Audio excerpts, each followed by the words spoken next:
大家好，我是 Sean。最近我们新造教会的敬拜团以流行歌的曲风重新包装了5首诗歌，我很荣幸能够参与其中2首的录制。第一首是以 Alicia 合唱的《你是恩》和这首《献祭》。这些歌曲的灵感来自于平约瑟牧师的讲道，我们希望你们能够通过平约瑟牧师的讲道来经历这恩典的革新，也希望你们能通过这些歌曲来表达你们对上帝的信心和赞美。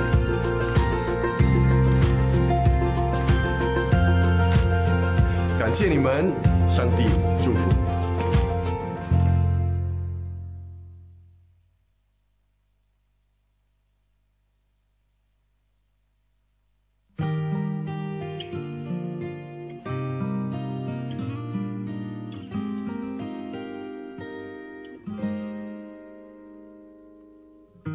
坦然无惧，我来到施恩的宝座前，将你的名所当得的荣耀归给你。凡亲近你的必须借着血的献祭，你只一次献上自己，拯救我到底。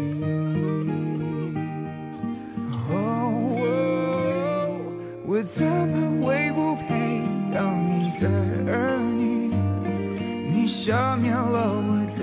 罪孽，你是我的剑，慈爱和怜悯，你全心听我的声音。主，你向我仰脸，安慰和帮助，将平安充满我的心。主，你保护我，保护我性命，至高者你建立我心。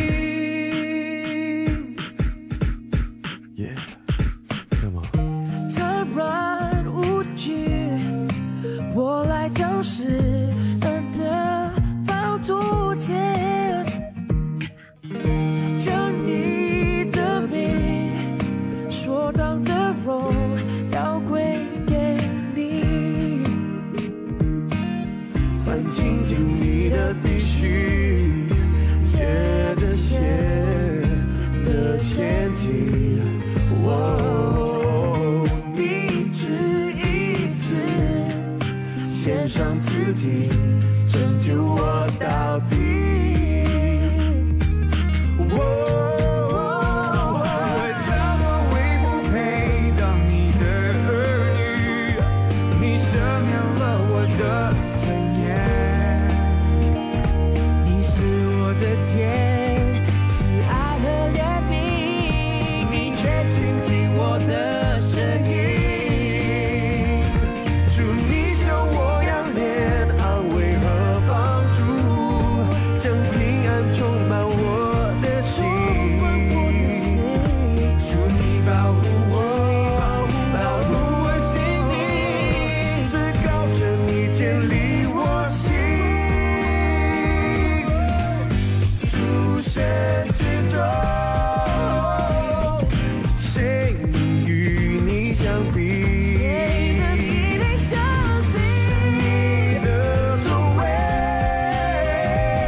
十架上，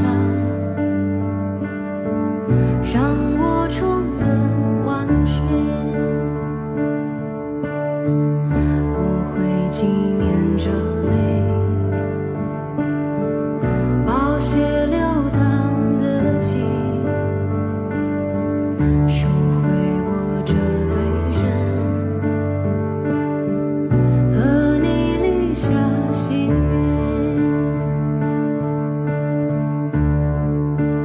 哈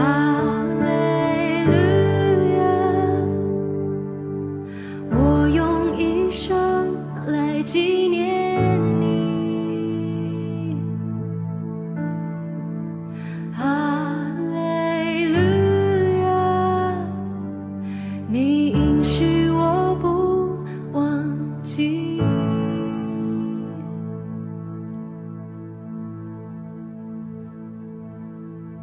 走在救恩路上，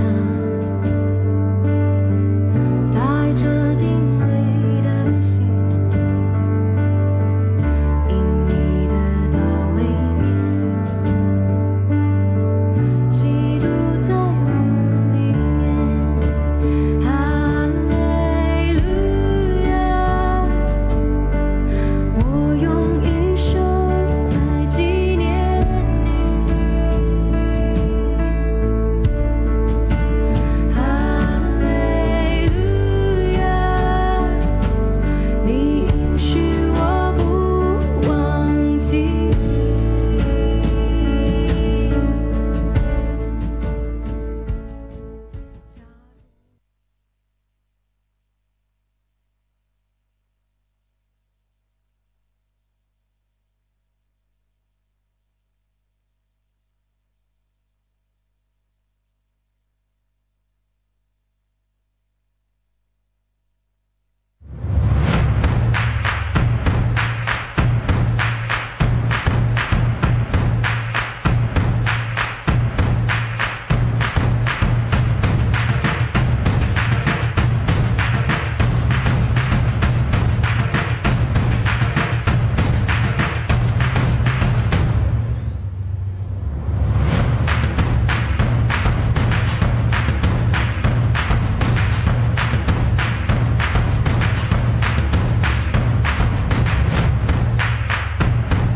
Hallelujah, Shalom, 太平安，弟兄姊妹，阿姐阿叔，哈利路亚。来，我想弟兄姊妹，现在可以起来，现在照片今天，弟兄姊妹講給他耶穌上帝安息你。我相信，現在每日要感恩本上帝，阿門。要感謝本上帝，現在好心腸，感謝本上帝，現在要叫每日因為到耶穌上帝，阿門。現在來學習不是該耶穌上帝，現在來接下來讚美這個上帝，一切感恩來頌本給哈利路亞。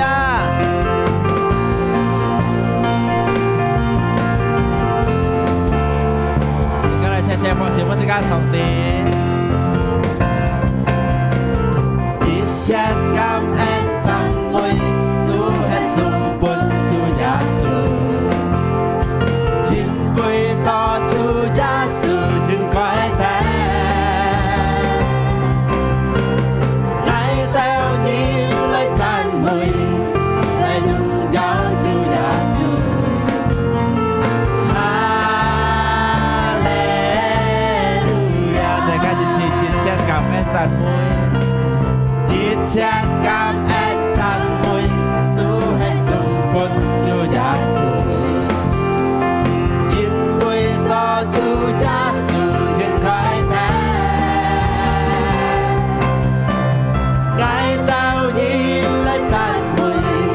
來榮耀主耶穌，哈利路亞！現在來讚美這個上帝。讚美主。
望大家弟兄姊妹聽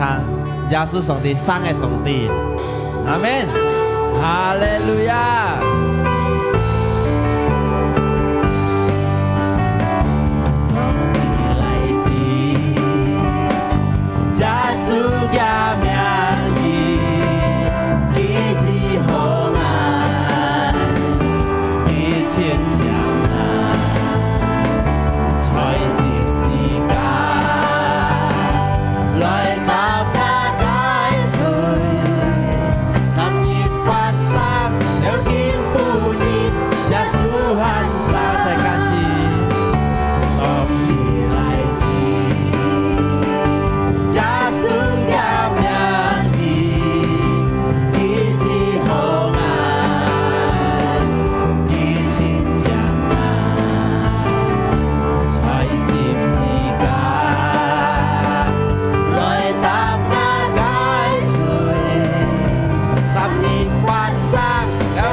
世界上你要意思因為你耶穌上帝弟兄姊妹嘅上世界可以慢慢操作你，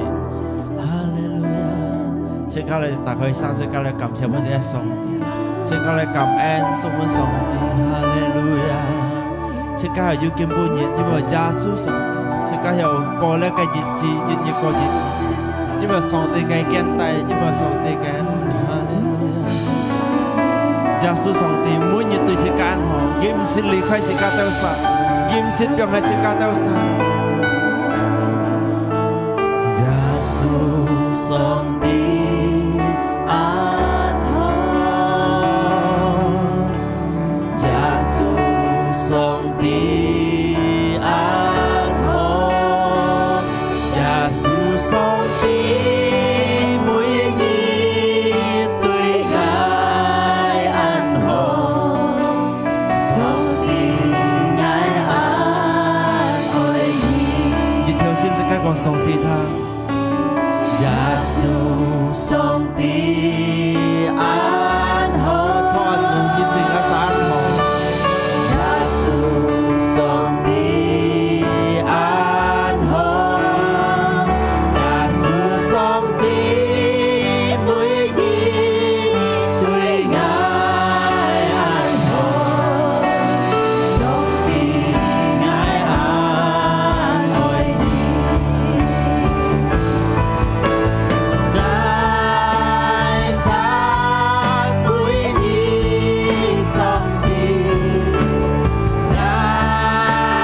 耶穌上帝安好，耶穌上帝安好，錯住你對我山好，耶穌上帝安好，耶穌上帝每日對我安好，上帝愛安愛你，耶穌上帝安好。耶穌上帝安好，耶穌上帝安好，耶穌上帝每日對我安好，上帝愛安愛你，我唱條節目先起來。愛讚歸你，上帝，愛敬拜你，上帝，愛讚歸哈利路亞，上帝愛安愛你，愛讚歸你，是感謝讚歸你。愛讚歸你，上帝，錯住我實來讚歸你，我實來敬拜你，耶穌，哈利路亞，哈利路亞，愛讚歸哈利路亞，上帝愛安愛你，感謝這小客人來讚歸你。愛讚歸你，上帝，錯住我實來讚美你，我實見嚟敬拜你，我頭挑戰嚟見挑心嚟敬拜你，上帝愛讚歸哈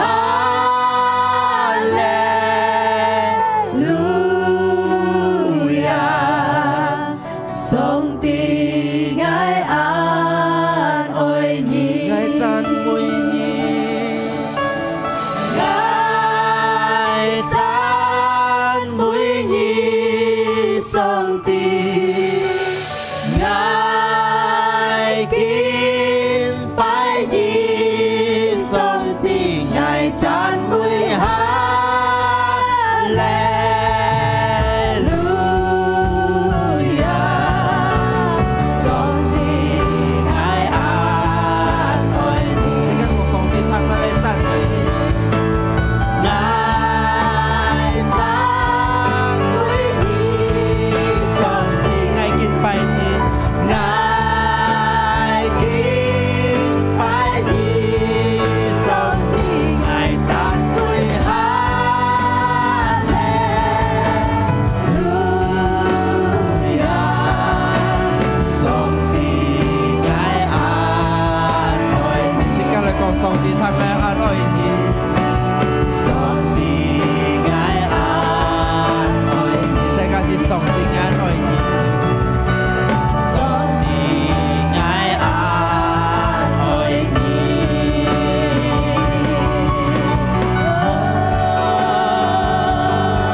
哈利路亞，難道啥愛你上帝？難道啥是有你上帝？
Hallelujah.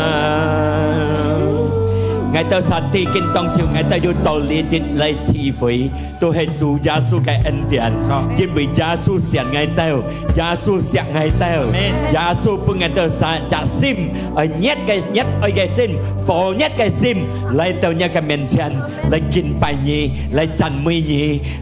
lấy lung chào nhì tôi hay suy họ cái ân điển bưng ngài tao sát kinh tông chiều na thôi có lẽ cái hạ ca chi phí à ngài tao dịch thiên tất song tới cái phố nhưng vì gia su基督所到盡備最好嘅福氣，幫人到啥？盡備幫人到啥最好嘅恩典。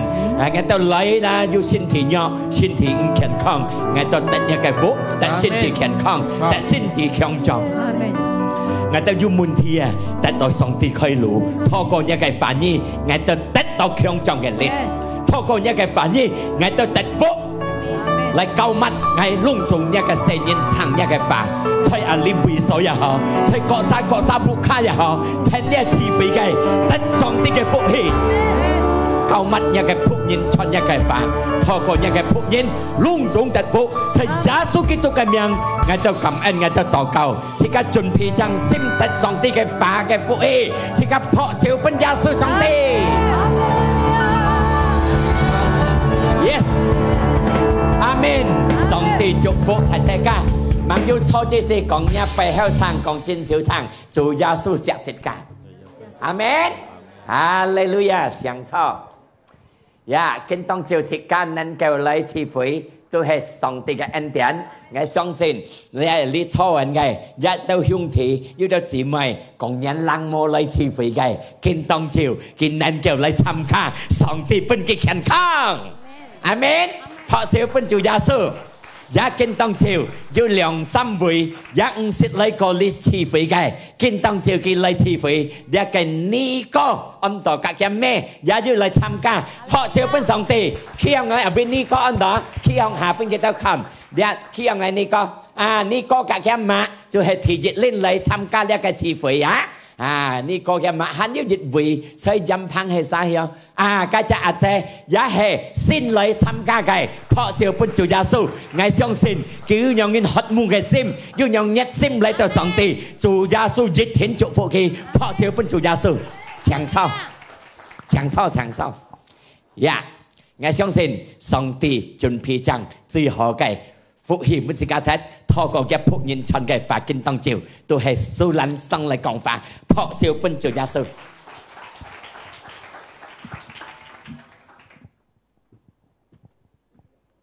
哈利路亞，撲少家姐練奔做耶穌。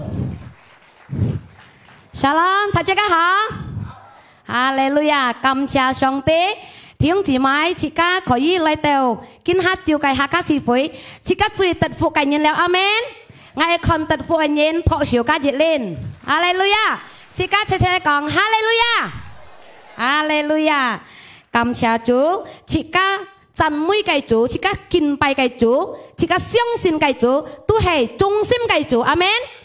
耶穌上帝最忠心對chị ca,佢唔是表現chị ca,佢思想要教chị ca做一下,佢思想要khen đại chị ca. Amen. Sebelum Ngài講上帝cái phản ý, Ngài xin講một đoạn kiến證. Hallelujah. Xong xin thiếu chỉ mày dịch thiên tại sòng thì cái phù hiệu. Amen. Thiên xâm trả lý bài cái hạ ngã hẻo mũi ngay cái mày phò này nhân họ sầm quá họ tao tí ngay mày phò này nhân ngay mày hình phần kiều tiềm lăng đấy ngay tu em mang ngay sân ngay nhông cái ông lột ngắm mười xe sân lại jadi chỗ đấy ngay kiều tiềm lăng ngay khơi muốn đấy ngắm mười xe tu hình ngắm buộc ha ngay còn như bé lấy như tao may ngay đầu kia lấy kèm phòn tao shit phòn họ mua cái dòng chế như tạt tiền bún ngay nó tạt tiền bún nhẹ ngay còn ngay ngay sòng to cái cháu xin trò hạ đấy ngay chân mới sòng tí hạ đấy ngay chít to ngay chít to ngay mẹ tạt tiền bún kia ngay chúng mình ai phơi cái xin jadi bún ngay chít to đấy khâu tiền bún kia nhau ngay jadi ngay tí theo chít to mình tí đấy kia bảo tao ngay yung mày trồng dầu đấy ai chim kia giống jadi kia chỗ kia tụi lấy các kiểu tiềm lăng ngay tụi khai muốn mua hạ cái tụi lọ, giờ đã lọ điều, ngay mẹ còn mang họ chọn néo, ngay mua chim như máy ngay chít tỏ ngay còn hao, ngay mẹ còn ship bảo phần ngay chọn néo ngay còn, ngay từ trong phần cũng gì ship, kiểu tiệm pan trong hiện na, mỗi hàng ngay tu mày hành phòn cách nhân tôi chuyển lấy shit phòn nó như xịn liệu chặn ngay chiều như liệu chặn nhân chiêu à ngay mày hành phòn đấy ngay hiểu mới chọ phỏ à ngay hiểu mới tỏ lắm thùng chọ phỏ à cầm bu ăn leo ngay tia sỏi nhang bu kan ăn chong à bon si chip lang mẹ ta ra đấy jadi kan pencu nhụ suy mũi cái tiệt chọ đó à kapia utama aji à đấy cái dùng như nè biasa si nhoi si ken siu đã lọ ken tu lôi cái con tapi cái dịch chiều cái mang siu ken tu ken hiểu mũi cái tôi mày bị ăn tô bu ăn cái con mua hạ cái con ăn chong kapia ai chọ phỏ dùng không mua hạ các aji tiền kinh trong ô ngay tu tiền chủ nhụ à tiền mày phần tiền chủ nhụ kiểu số lăng kiểu như hiểu mũi ăn chong chú chọ phỏ chú bao东西hay mày东西kiểu ngon ngay phần chủ nhụ bà hắn ngang mày chui hàng à chui đã mang mày chọ phỏ đấy cái như tiền lại không một hàng ngắm mày chơi con bu ăn à con tổ ngay hiểu mũi leo à udah bu ăn à ngay hạ tổ à ngay hạ tổ gì chị ca nè hạ tổ cũng tiếng bắt những hiểu mệt mày xỉu ngà hết nhau thế nào một hạ đấy các số đồ nạp ngay các phụ mày ao phun kêu phổ kia các nhau thế này tả bông nhau thế này ngay các nhau phun ngắm mày chơi các nhau phun jadi cái ship phun nên chung nhiều các ai phun à kêu phân phun những cái phân hiểu phun hay món à có chú trả lại nắm chỉ nhân kỹ tung nào mungkin hiểu các ai phun dùng kêu ship phun các东西à jadi phun ngay hiểu mũi phổ bu hết tôi hay ngắm mày à ngay相信à ngay tí theo chế độ kia đó các thuốc sòng thì phải kia lại kêu ngay à đó lòng ngay à các ngay phun ngay cái hiểu mũi à phun cái mày ao khó phổ à cả lúc hay còn kim mô lên để sao cái phun ngay tung tiêu à hay ngay hạ tiêu đấy các nhìn cái mày ao mấy phổ này như nào các điều ngay giàu chút kiểu đấy ngay nhiều giàu à ngay trong như phổ nha ngay chiều ngay giàu chút kiểu ngay nhiều giàu đấy ngay ngà hay là ngay còn à sòng tiền đấy sẽ đi khơi cổ chị cả sòng tiền si sòng như giàu cổ chị cả虽然是các nhìn nha bị lon tròn à sang hà是家人被乱穿啊，但必是家上帝唔識啊，唔識講被跳起來啦，即家人生後被跳起注意東西啊，但必是家上帝冇跳，阿門。啊，經過歷史，佢講愛判了是，誒愛上當，我未成愛識廿三號，你真係上帝嘅恩典咯，上帝叫愛上帝派你嚟，把他愛冇簽你咯，愛唔啲條節當愛講好，我就係講係話感謝上帝佢講好。mua hạt tu mẹ mày phần lo hay mấy phun nó ung sang như nó phun nó thiết này nè bỏ nha thiết sang như ngay cả hàng mày còn pa cho phải chỉ cái siêu đập bà đã sau hết này còn ăn ngon chỉ các hành lo chỉ cái siêu này siêu liệu xí mua hạt tu mày phần ngay tu ngay mày đeo cái hành nhông cái hành dữ khoai hẹn muốn không cắt mày tiền muốn bay ngay tu mày là siêu cả đeo ngay mày siêu léo có amo ngay sim con lấy chi phí à ngay tu chiều nó ở cổng bay nha cổng chuột nhông này vậy nên ngay nó hạ tổ nhông như này đang ngay theo ngay nhóm theo hi sắm bay à ngay kia không tổ ngay hạ tổ nhông như này đang mua hạ si tu thành công như tu ngay tu bay chủ ha ngay tu bay chủ si ngay tu hắn chỉ tổ hắn kia ngay nhông ha tapi ngay hắn cầm en từ sòng tì ha mua ngay hi ngã mặc cái cho như thế nào à sao you hem một to ní nó giả cô đấy ngay sim con đu hay mày không ăn kia ngon à các hà du suy em mày suy lung tùy dịch hà có ngay du kiêng cô liều mỗi hà các âm bù lăn giả có ní nó giả có ngay du kiêng ngay bị nhóm hiên ngay con à sao nhìn xì hết cô à kêu phổ ký cô à cô liều âm bù lăn cô à ngay bị nhóm hết ăn hài nhóm nè ngay ngắt mà hiểu mi chốt đấy nè du nhóm hiên này sang cô ngay ta đỡ ngay bị ảnh nhóm ho ngay còn ngay bị ảnh nhóm kiêng lúc ngay chỉ đồ các anh bộ khác bị tổ mày liều ảnh nhóm hiên này đang jadi sampai ngay biến tổ kiêng nhóm hiên này đang một hạ cái amo ngay tu sửa một ngay nhầm kiến ho ngay phân cảm ơn cả sòng tì mày hỏi sửa một lo thành công gì đó thành công trò ngay hông à ngay thuốc sòng tì phản nhẹ ngay du cả sòng tì cầu ngay kêu à ngon sòng tì ngay bị ảnh nhóm ngay còn ho ngon á sim cốt bị ảnh nhóm sòng tì ngay mới ảnh nhóm hi này sòng tì hòn ngay mới ảnh nhóm係sim哦熱撈遲到要個驚係控制ngay樣ngay講啊ngay搬家驚係撈掛洗啊控制啊嘅sim樣ngay講ngay叫上帝ngay mới ảnh nhóm上帝ngay講ho ngay敬拜上帝ngay前叫哦ngay tu讚美上帝冇熱下咧ngay熱下拜上帝之時啊上帝本嚟熱係反應而家嚟開Ibrani 13 ayat cái B jika lagi kaya jika cecere tu ya haleluya ketika ngay dịch hạ san mới sòng tì ngay trên mét cả sòng tì ngay còn sòng tì thằng ngay mới anh nhung hin để kiang không chỉ ngay sòng tì phản như pun ngay karena Allah telah berfirman aku sekali-kali tidak akan membiarkan engkau dan aku sekali-kali tidak akan meninggalkan engkau amen sòng tì phản như pun ngay à ya cái còn à ngay mô du dịch linh à ngay tập siêu nha 冇要dịch lên à ngay biang hết nhiều cái講啊cái ý思là上帝時常要架自己同在啊時常要看顧自家ketika你cái phản ý gì hả bún ngay à ngay chú thêm cái kinh chết thôi à bây giờ ngay tụ con nó ngay tụ chân nó ngay langsung đấy ngay thô đấy phản ý ngay thô thải sang ngay kèm đấy dàn gì à ngay còn ngay tận đấy song ti chẳng thô đấy ngay còn à ngay langsung còn ngay ngay相信ngay唔係驚ngay đi ngay cả chủ cho dịch hàng ngay còn ketika ngay dịch hàng còn đấy ngay信心出行啊ngay信心dịch hàng hóng ngay驚chạy去àเพราะสิ่งนั้น主耶穌ngay khi dịch trả lăng xuống chiều yêu dịch khai năng lực nhá dịch khai căn cường ngay xin nhá ngay chỉ đó ngay bảy kiết leo ngay講à yên bùi đó cái tí cái chỉ cái xin dịch hà hóng chỉ cái xin dịch hà cường lẽ mày kiêng cái tuổi trẻ amen lẽ kiêng không chỉ cái dịch thiện biến chỉ cái biến bảy kiêng chỉ cái hiểu không chỉ cái kiêng leo chỉ cái hiểu mày ao song song tí cái phản ý chỉ cái hiểu cả thống gì cả song tí cái phản ý ngay mới thống gì cả ngay cái sim tụ ngay bảy kiêng này amen lý hàng ngay cả thiếu gì mày còn mày lý hà đeo bù luận thiếu gì mày đeo nhiều mà cái môn thi du hồ à đeo bởi du kiêng atau mungkin by pot top yang atau mungkin you môn thi lấy theo sĩ các cái sinh vật chung chỉ các một kiêng song tí tú cả ngay còn nhất chọn cả thiếu gì mày còn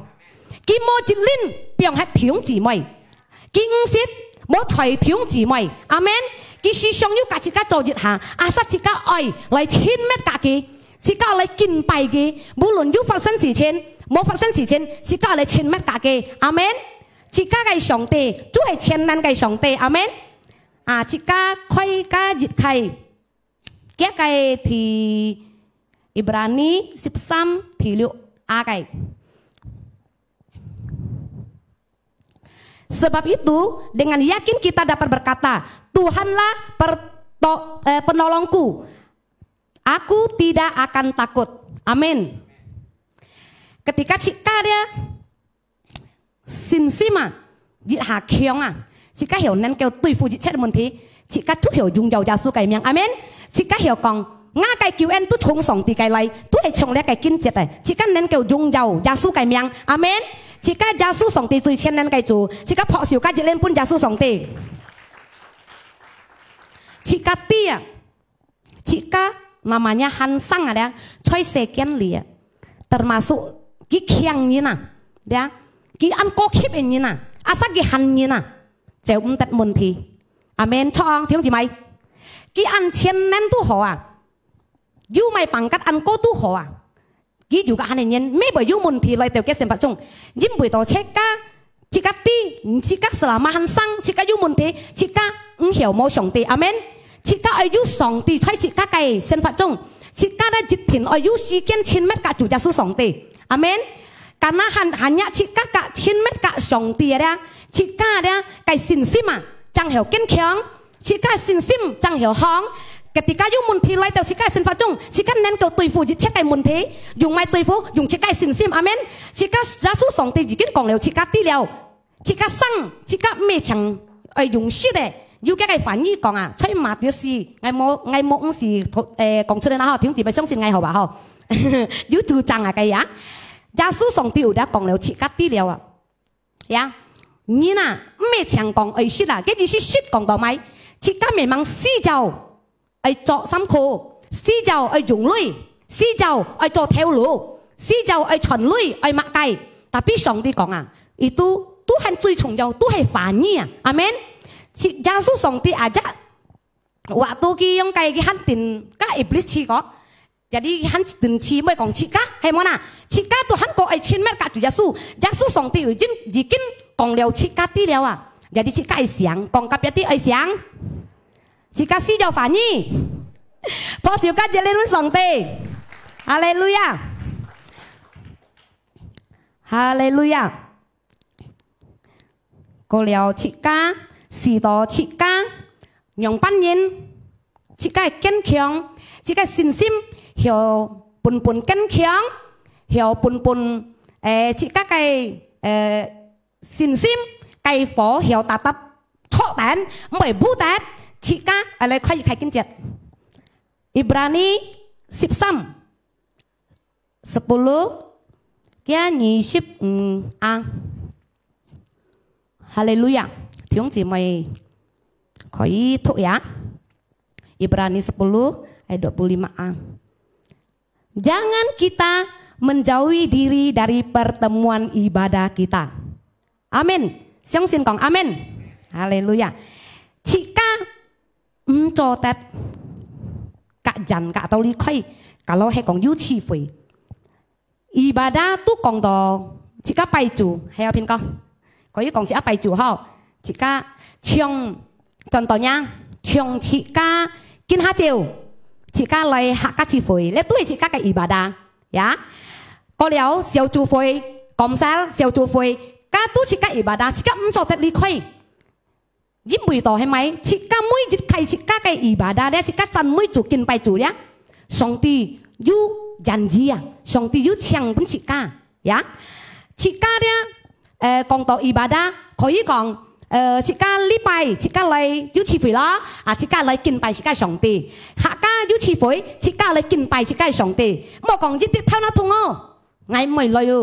หมอกองอายุสังติลิหมอไงอันฮอดูไงไม่เลยหมอเนี่ยชิก้าไอเที่ยวโกเฮยิ้มไปต่ออันชงเจ้าสองตีกองชิก้าไก่อิบาดายะสองตียูเชียงยูกองยูเชียงปุ่นชิก้ากิโมลีค่อยชิก้ายูกะชิก้าทุ่งชัยชิก้าไก่อิบาดาหอที่กองต่อชิก้าทุกสินกินชิก้าไม่เนี่ยไอทุกสินกินไม่เนี่ยไอซีเสียงจูจ้าสู้ไก่ฟ้าก็แล้วชิก้าอายุจะสีเกียนอายุชินแม่กะจูจ้าสู้อายุไปจูเทียนกองห้องสินชองชิก้าไปจูกะตุชิก้าไก่อิบาดายะชิก้าชินแม่กะสองเตชิก้าจันมุ้ยสองเตกะตุชิก้าอิบาดาชิก้าเลี้ยเสี่ยวจูฟยจะให้ชิก้าอิบาดาอิบาดาหักก้าเลี้ยหักก้าชีฟยตุให้ชิก้าอิบาดาอาเมนkarenaชิก้าชีฟยสองตียุเชียงชุดสองตีชิก้าสองตีตุให้中心嘅上帝佢思想唔識改變嘅個中心對ชิก้า而最要ชิก้า將會改變嘅個後果啊假如係ชิก้า咧อันเห็นยาวอ่ะเนี่ยจานะแทนเนี่ยไก่ชีฝอยatau chica mungkinกูทนลุยโอโมชีเกียนหอเลยซ่องสินทองเลยไปจู่แกเหวก็ชิก้ากำเสียงเชียงจักรีไปในสายุแทนจักรีไปชีฝอยชีจีเสียงไงคันเพราะเสียงตัวสู้นี่คนกล้าเจ๊แกไก่เหวก็กี่กองไหมไงแทนอิบาดาอายุไงลันชิโอกี่กองไม่พานาชนลุยชนอะไรสักนะกี่ยีเข้าไหมยีเข้าแก่นันลิดยีเข้าแก่เชนชัยกี่ของกติกามุนทีไทยมุนทีลอยเตียวแก่ไก่ใช่ไหมจุ๊แก่ไก่สินซิมเนาะเหรอกี่โมนันเกวตุยฟูก้ามุนทีลอยเตียวแก่ไก่สินฟัดจุ้งไงกี่โต๊ะชงเจ้าชิก้าไอเชนมัดกะสองตีกี่โต๊ะชงเจ้าชิก้าไก่ชีฝอยอาเมนชิก้าโจตัดลีค่อยชิก้าไก่ชีฝอยยิ้มบุยต่อชิก้าซีเจ้าไอชินมัดกะจูจ้าสู้อาเมนมากันยังไงกงไม่เฮรันกะเราให้ยินเดียจันกะสองตีอันเสาของไอชินมัดกะจูจ้าสู้อันเสาของไอเลยไปจูอันเสาของไอเทนเสี่ยวจูฟยอันเสาของไอเลยจะปลากิเสี่ยวจูฟยเจลี่ไปจิตลิ้นกิดูฮันลันเซียketikaมุนที่จิตไลชิก้าอยู่คันไม่เฮรันเนี่ยกี่ไปกองไงสเตรสdepresiไปปวดท้องไม่เฮรันya kan có những cái gì mày heran kalau kẻ nhong chị ca mỏ nhong amen chị ca ở yu chín chín dịch theo cái sim dịch khai hot mu cái sim dịch khai ở sim lấy bay chị ca cái sòng tê ya sòng chị ca cái giúp bưởi chị ca bưởi lòng phơi hạt ya chị caกินไปchị sòng tê chị ca lấy tàn mũi chị ca cái sòng tê lấy thanh cái chi phơi chị ca khoai ca dịch khai 1 Timotius 4 ayat 8b. Sikap kau ya, saya cetuk ya. Haleluya. Tetapi ibadah itu berguna dalam segala hal karena mengandung janji baik untuk hidup ini maupun untuk hidup yang akan datang. Amin. Haleluya. Song ti cái phản nhi còn mấy? Song ti yu chiang cái chiang cái bộ đi chơi bui ketika jika si song jika chan mui ki sia yu chin met yu kai chin met kai hubungan ka song ti yu kai an bu ne chin met ka chủ gia su jika yu mun thi loi teo si kai sen phật chung ya cái phản nhi theo san jika thu liao ấy chơi Ibrani 13 ấy ngay các chế sòng tì chàng xuất đây ngay mô dù dịch linh ngay tập siêu như cái con chỉ các si song khuyên chèn cả cái si song tận mũi kia chỉ các kinh bài kia dịch thiên kinh sĩ biểu chỉ các amen chỉ các cái sòng tì trung心嘅上帝啊，咧，長輩嘅就唔係，你看見冇中心對上帝啊，叫啊生下要二百打爛死哦，冇二百打了，但係自家上帝都係中心嘅上帝，長輩自家講嘅冇三拜長嘅安樣呀，雖然自家嘅上帝都係中心嘅上帝，特別係唔係長間樣被不抗，唔係樣現在每陣人唔係樣阿們，自家有得啲了，自家冇安樣阿們，自家破上家上帝，自家嘅上帝。最中心嘅上帝，自家敬拜嘅上帝，自家讚美嘅上帝，都係中心嘅上帝。50樣係自家嘅上帝，時常要照顧自家嘅上帝。阿們自家愛勸全家上帝，上帝창출全世界裏啲自家世界裏叫佢自家同齊，要勸大自家，要幫自家力量嘅，自家要問題，佢冇病係自家。阿們các sang日自家冇吹世間裏熱天自家隔上帝做熱下阿們ya cái phản như theo sân căn yêu còn ya baik untuk hidup ini berarti mungkin halo maupun untuk hidup yang akan datang các sang nhiệt jika kak Yesus songti cho dịch hạ amen hallelujah hallelujah jika cui tật phụ ấy nhìn là jika cui an phôn hỉ jika yu anh ai songti yu trung心嘅songti sĩ 병 hết jika cái songti thì chết jika kita ya mau ly khai chi phối chọnต่อช่องเส้นเส้นไงก่อนไงจิก้าไม่จะไปเร็วจิก้าไอ้เคนเที่ยวซิมลอยไปจู่ก่อนจิก้าหันยุกี้ฝอยจิก้าอะไรไปอาเมนบุค่าจิตยองตับไอ้ชินเม็ดกะสองตีไอ้ทุชินเกนไอ้ซีสองสองตีไก่ฝานี่ยะกติกาจิก้าซีสองสองตีไก่ฝานี่จิก้ายุมุนทีจีซีจิก้ายุเกียงจีซีatauปลอดเพียงตรงจีซีจิก้าจิตจันไม่สองตีฝานี่หลังส่งปุ่นจิก้าตับยินจิก้านี่หมอกยังไงยุกันทงชัยกติกาชิกาปตอเพียงชิกาจิตจันไม่สองตีกองเนี่ยไก่เพียงยีกินไงตั้มเห็ดแล้วนี่ห่อแล้วอาเมนกาโลเฮชิกาลันซี่สองตีไก่ฝานี่ลันซี่เลยไปจู่ลันซี่เลยทุกแก่ไก่ฝานี่ลันซี่เลยซี่สองแก่ไก่ฝานี่กติกามุนทียิดหาเลย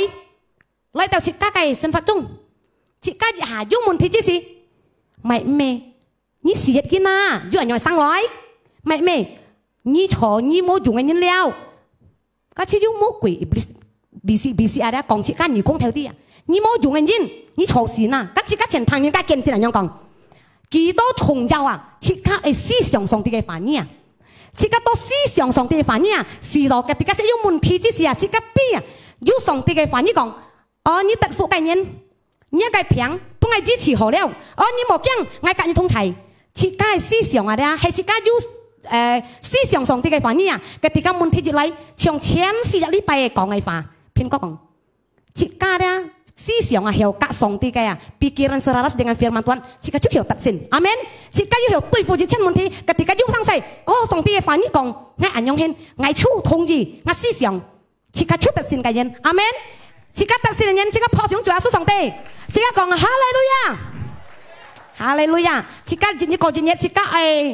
yang semangat lah, amen. Jika mau yang hot, amen. Ngai kon ali, you 80 岁 aja han boy semangat ya. Ngai 30 岁 ngai jethi lagi kau semangat, amen. Haleluya, jika kau haleluya. Thì nhé. Tetap jika you tak hot mu cái sim ya, oleh pai chú, you tak phổ nhất cái sim, jika lấy chim chú, xì tỏ hay mấy, jika cái xin sim, jika cái phổ, bởi nè hết, tetap jika hiểu chok lát, amen, ketika jika xin sim chok lát, you muốn thế, jika nén kau tùy phổ, amen, you muốn thế lại tàu, jika cái sinh phật trong, jika chơi dùng jika cái xin sim, ken kêu cái xin sim, jika ta giang, giết chết cái muốn thế, lại tàu jika cái sinh phật trong, amen, hallelujah. เพราะเสียพ้น主耶穌加熱lên Hallelujah Hallelujah 感謝上帝上帝最忠心嘅上帝 Hallelujah 邊個我哋呢位字哦 Hallelujah Hallelujah 在破少熱氣本節家嘅上帝，你甲哥教添大鼓上來，也節家嚟讚美主。我相信每隻見當照聽呢一次會得上帝嘅福嘛，得上帝嘅福破少本上帝，真間啊，真說哈利路亞啊，節家起行來呀，節家睇先咪談了體質，節家係堅強嘅信心。唔冇離開智慧，唔冇離開智慧，即表示唔冇離開上帝。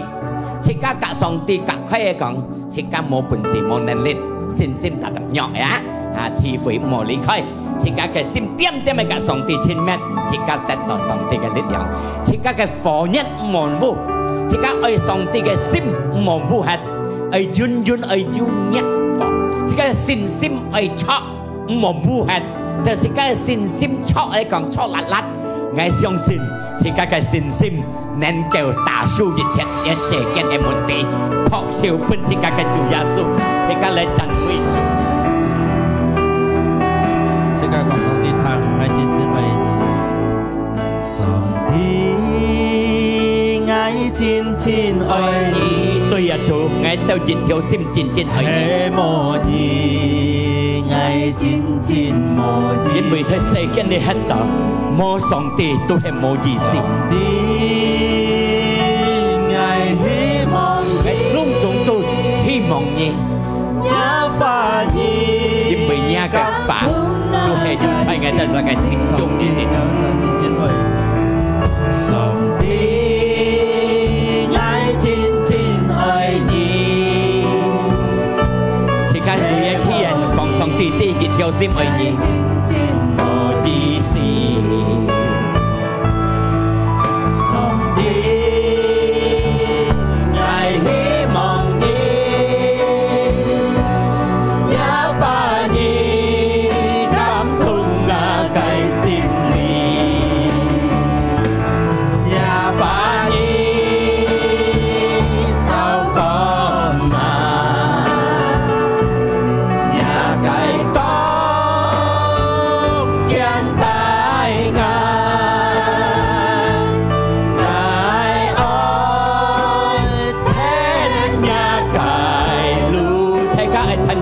主嘅路，主耶穌嘅路，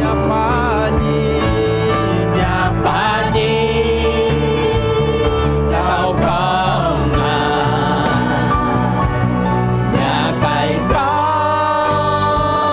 現代愛，因為呢個世界都係暗中，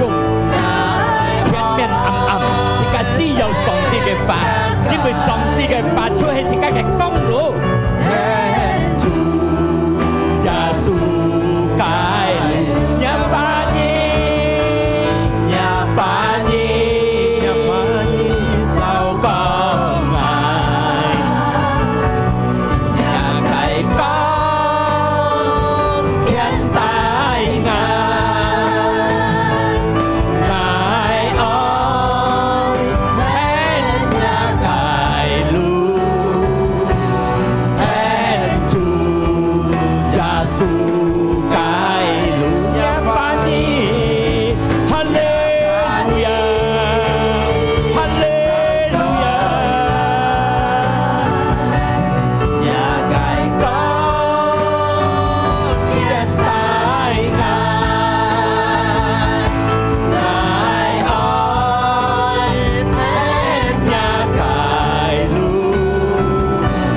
music 咪問 INT， 我相信主耶穌要感應到他同在，主耶穌要照顧全家，家嘅爸呢講，佢唔是病喺全家，唔是離開全家，全叫要祝福全家，全人要要重睇嘅時間，嘛緊一些世間你喺度，唔時間要門體要平痛，你天乜嘅嘅，時間天天得一嘅福氣，見當照那上帝嘅化降時間啲，唔時間喺世間你哋學照做乜嘢乜做耶穌。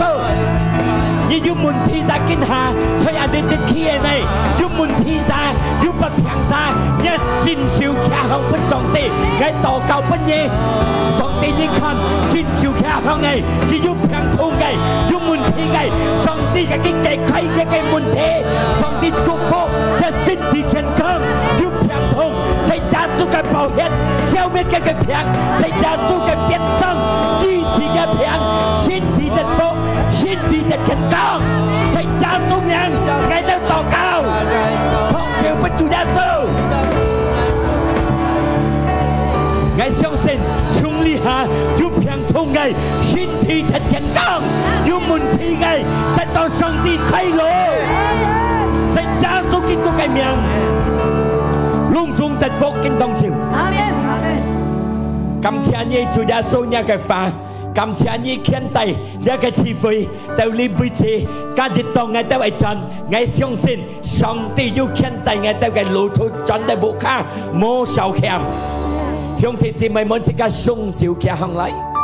即刻嚟接上帝嘅平安快樂，充滿落自己嘅心中。主耶穌寫自己，